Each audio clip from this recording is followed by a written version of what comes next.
Assalamualaikum warahmatullahi wabarakatuh. Alhamdulillahi rabbil alamin, wa bihi nasta'in, wa ala umuri dunya waddin. Asyhadu an la ilaha illallah wahdahu la syarikalah, wa asyhadu anna Muhammadan abduhu wa rasuluh, la nabiyya ba'dah, amma ba'd. Puji serta syukur marilah kita panjatkan kehadirat Allah Subhanahu wa ta'ala. Berkat rahmat beliaulah kita diberikan kesehatan, kenikmatan yang tiada henti-hentinya. Kemudian sholawat beriringan dengan salam. Tidak lupa pula kita hadiahkan buat baginda Nabi besar Muhammad sallallahu alaihi wasallam, sosok kekasih Allah, sosok yang sangat mencintai umatnya. Bahkan ketika beliau menghadapi sakaratul maut, ketika beliau dijemput oleh malaikat maut, yang beliau ingat apa? Jika aku tidak ada, bagaimana dengan umatku? Saking cintanya beliau terhadap kita, terhadap umatnya. Bahkan pada saat beliau sakaratul maut, beliau belum bertemu dengan kita, beliau tidak tahu kita. Namun beliau memikirkan kita. Jika beliau tidak ada, bagaimana dengan nasib umatnya? Bagaimana dengan nasib kita? Untuk itu kita sebagai umatnya rasanya tidak pantas kita tidak mengirimkan hadiah kepada beliau. Hadiah apa yang kita kirimkan? Yaitu berupa sholawat Nabi. Mari sama-sama kita mengirimkan sholawat kepada beliau dengan mengucapkan Allahumma salli ala sayyidina Muhammad wa ala ali sayyidina Muhammad.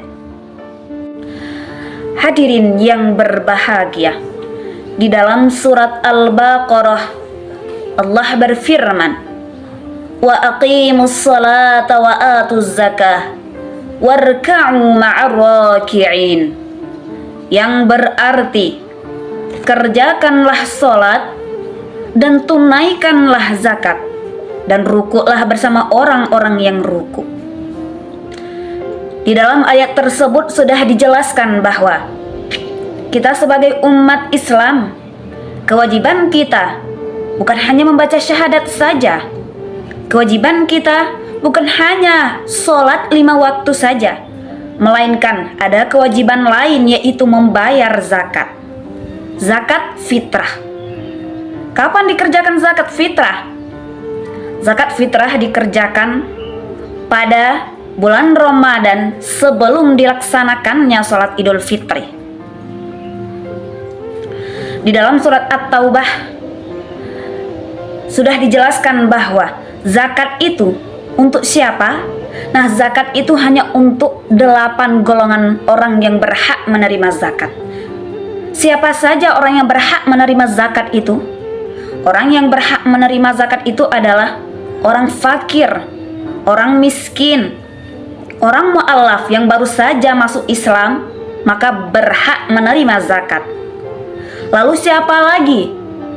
Orang yang berhak menerima zakat adalah budak, orang yang banyak hutang, tetapi bukan hutang untuk mengikuti tren atau mengikuti zaman, mengikuti kehidupan gaya sosialitanya, tetapi mereka yang banyak hutang karena untuk mencari makan, bukan untuk mengikuti gaya hidup.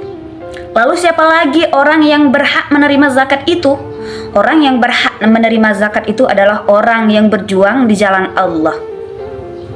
Kemudian ada juga orang yang sedang di dalam perjalanan, maka orang-orang itulah yang berhak menerima zakat. Lalu bagaimana dengan orang yang tidak membayar zakat? Allah sudah menjelaskan di dalam Al-Quran, dikatakan bahwa orang-orang yang menyimpan emas, yang menyimpan harta, yang menyimpan perak, namun tidak menafkahkannya di jalan Allah, tidak menginfakkannya di jalan Allah, maka kata Allah, katakanlah kepada mereka siksa yang pedih. Jadi, orang-orang yang mempunyai harta yang banyak, orang-orang yang mempunyai emas, bahkan untuk mengangkat tangan ketika salam saja sudah berat terasa, maka orang-orang seperti itu adalah wajib menafkahkannya zakat, memberikan zakat di jalan Allah tadi. Maka untuk itu, saya mengajak kepada kaum muslimin dan muslimat untuk memberikan sedikit hartanya di jalan Allah dengan orang-orang yang 8 golongan tadi. Mungkin itu saja yang dapat saya sampaikan. Kesempurnaan hanya milik Allah dan kekurangan datang kepada saya. Lebih dan kurang saya mohon maaf. Billahi fisabilil haq fastabiqul khairat. Assalamualaikum warahmatullahi wabarakatuh.